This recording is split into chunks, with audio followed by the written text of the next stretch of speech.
On the economic front, South Korea's central bank kept its key interest rate steady at 3.5% for a third consecutive meeting amid economic concerns. It also trimmed down the economic growth outlook for this year. Our finance correspondent Lee Rae-hyun with all the details. The Bank of Korea has once again frozen its key interest rate. The central bank announced the decision on Thursday after a monetary policy committee meeting. The base interest rate stays at 3.5%.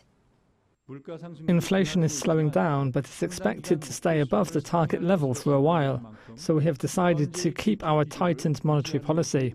The Board of Governors voted unanimously to freeze the rate. Now, this is the third time in a row that the BOK has decided to keep the rate unchanged. The central bank cut the base rate in 2020 amid concerns over the economic recession due to COVID-19, but started to raise the rates in August 2021. Analysts say with the consumer price index coming down to the 3% range, May's decision reflects the central bank's intention to avoid throwing cold water onto easing inflation. Economic uncertainty was also one of the factors for the rate freeze.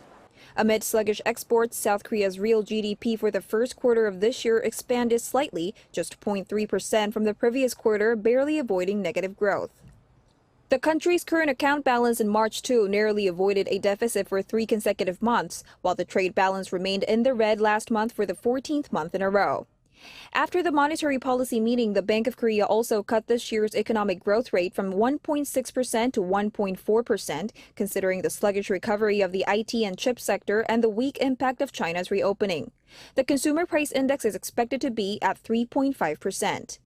With the central bank's decision to hold the rate, the interest rate difference between South Korea and the U.S. now stands at 1.75 percentage points.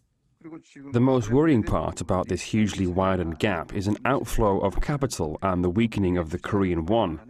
But the freeze shows how the government sees the current rate and the capital outflow as relatively stable for now.